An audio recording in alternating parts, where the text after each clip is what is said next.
അമൃത് പദ്ധതിയുടെ ഭാഗമായി BPL വിഭാഗത്തിൽപ്പെട്ടവർക്ക് അനുവദിച്ച സൗജന്യ വാട്ടർ കണക്ഷനുകൾക്ക് ബിൽ ലഭിച്ചതും ചില ഗുണഭോക്താക്കളുടെ കണക്ഷൻ വിച്ഛേദിച്ചതുമായി ബന്ധപ്പെട്ട പരാതികൾ പരിഹരിക്കുന്നതിനായി പൊന്നാനി നഗരസഭയിൽ സംയുക്ത യോഗം ചേർന്നു. Bridal craft the wedding mall Pan Bazaar Tirur. Ponnani നഗരസഭയുടെയും കേരള വാട്ടർ അതോറിറ്റിയുടെയും അമൃത് പദ്ധതിയുടെയും ഉദ്യോഗസ്ഥർ സംയുക്തമായി പങ്കെടുത്ത യോഗത്തിൽ പ്രതിമാസം സൗജന്യമായി അനുവദിച്ച 15,000 ലിറ്റർ വെള്ളത്തിന്റെ പരിധി കവിഞ്ഞ് ഉപയോഗിച്ചതിനും ജനുവരി മാസത്തിൽ ആവശ്യമായ അപേക്ഷ സമർപ്പിക്കാതിരുന്നതിനുമാണ് ബില്ല് വന്നതെന്ന് വിലയിരുത്തി. എന്നാൽ പദ്ധതിയുടെ നിബന്ധനകൾ ഗുണഭോക്താക്കളെ വ്യക്തമായി അറിയിക്കാത്തതും 5 മാസത്തിലധികമായുള്ള ബില്ലുകൾ ഒന്നിച്ചു നൽകിയതും നിലവിലെ പ്രശ്നങ്ങൾക്ക് പ്രധാന കാരണമെന്ന് നഗരസഭ അറിയിച്ചു. ഈ വിഷയം കഴിഞ്ഞ നഗരസഭാ കൗൺസിലിൽ കൗൺസിലർമാർ ഐക്യകണ്ഠേന അഭിപ്രായപ്പെടുത്തുകയും ഇത് സംബന്ധിച്ച പ്രമേയം അവതരിപ്പിക്കുകയും ചെയ്തിരുന്നു. ഇതിന്റെ തുടർച്ചയായാണ് സംയുക്ത യോഗം വിളിച്ചു ചേർത്തത്. നഗരസഭാ ചെയർപേഴ്സൺ CV സുധയുടെ അധ്യക്ഷതയിൽ നഗരസഭാ കൗൺസിൽ ഹാളിലായിരുന്നു യോഗം. പ്രയാസപ്പെടുന്ന ഗുണഭോക്താക്കളുടെ പ്രശ്നങ്ങൾ പരിഹരിക്കുന്നതിനായി ആവശ്യമായ നടപടികൾ സ്വീകരിക്കാമെന്നും പൈപ്പുകൾ സ്ഥാപിക്കുന്നതിനായി പൊളിച്ച റോഡുകൾ അടിയന്തരമായി റീകോൺക്രീറ്റ് ചെയ്ത് ഗതാഗത യോഗ്യമാക്കണമെന്നും യോഗത്തിൽ അറിയിച്ചു.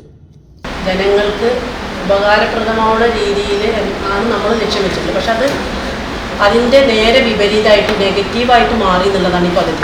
ഇപ്പോൾ ഇപ്പോൾ എത്രയോ നമ്മൾ BPL ആളുകളെ തിരഞ്ഞെടുത്തുകൊണ്ടാണ് ഈ പദ്ധതിയിൽ അവർ ഉൾപ്പെടുത്തിയത്. ഇപ്പോൾ അവർ പറയുന്നു ഞങ്ങൾക്ക് ഡിസ്കണക്റ്റിൻ്റെ വക്കിലെത്തി അവർ അതിന് വേണ്ടിയിട്ടാണ് ഇപ്പോൾ നെട്ടോട്ട് നോക്കുന്നത്. അപ്പോൾ ആ രീതിയിലേക്ക് നമ്മൾ ഈ പദ്ധതി ആയിപ്പോയി എന്നുള്ളതാണ് വലിയ പരിതാപകരമായിട്ടുള്ള അവസ്ഥ. അമൃതിൻ്റെ കരാറെടുത്ത ആളുകൾ അത് കൃത്യമായി ഗുണഭോക്താക്കളെ അറിയിക്കാനും സാധിച്ചിട്ടില്ല. ഇപ്പോൾ അമൃത് മിഷൻ്റെ ഡയറക്ടർ ഒരു കത്ത് നഗരസഭയ്ക്ക് വന്നു. ഡിസ്കണക്റ്റിംഗ് കൂടണം. അങ്ങനെ ഡിസ്കണക്റ്റിംഗ് കൂടിക്കഴിഞ്ഞാൽ അതിൻ്റെ ചെലവ് നഗരസഭയും ഗുണഭോക്താക്കളും വഹിക്കണം എന്നാണ്. ഒരു കാരണവശാലും നടക്കില്ല. അത് നിയമപരമായി പോകേണ്ടി വരും നഗരസഭയെ സംബന്ധിച്ച് കേന്ദ്ര വിഹിതത്തിൻ്റെ കൂടെ നഗരസഭയുടെ കൂടി വിഹിതം വെച്ചാണ് ഈ പദ്ധതി 21 കോടി രൂപ ചെലവാക്കി തീരദേശത്ത് നടത്തുന്നത്. വാട്ടർ അതോറിറ്റി പറയുന്നത് പബ്ലിക് ടാപ്പുകളൊക്കെ ഇപ്പോൾ സ്റ്റോപ്പ് ചെയ്യുന്നതാണ്.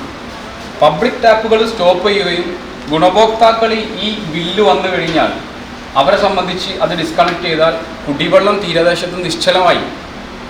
അപ്പോൾ അങ്ങനത്തെ ഒരു സാഹചര്യത്തെ എങ്ങനെ നേരിടാം? ഇതിനു മുമ്പ് വാട്ടർ അതോറിറ്റി ജീവനക്കാരുടെ യോഗം വിളിച്ചപ്പോൾ ഈ വിഷയം പറഞ്ഞതാണ്. എന്നാൽ ഇപ്പോഴും ആളുകൾക്ക് ബില്ല് വന്നുകൊണ്ടിരിക്കും. ബില്ല് തന്നെ വരുന്നത് ഒരു അശാസ്ത്രീയമായ രീതിയിലാണ്. ആ ആളുകളെ സംബന്ധിച്ച് സൗജന്യ കണക്ഷനാണ് എന്ന ധാരണയിൽ അവരിരുന്നപ്പോൾ ഇത് 15,000 ലിറ്റർ ആണ് ഇതിൽ വെള്ളം ഉപയോഗിക്കാൻ പാടുള്ളൂ. അതിൻ്റെ മേലെ ഉപയോഗിച്ച് കഴിഞ്ഞാൽ അതിന് ബില്ല് വരുമെന്നുള്ളത് അല്ല. ഞാൻ ഒരു കാര്യം ചോദിക്കട്ടെ, നമ്മളൊരു സംവിധാനം എന്ന രീതിയിൽ ഇപ്പൊ നഗരസഭ ഒരു ഗുണഭോക്താവിന് എന്തെങ്കിലും കാര്യങ്ങൾ കൊടുക്കുന്നുണ്ടെങ്കിൽ അത് രേഖാമൂലം അറിയിക്കുക എന്നതാണ് അതിൻ്റെ ഏറ്റവും വലുത്.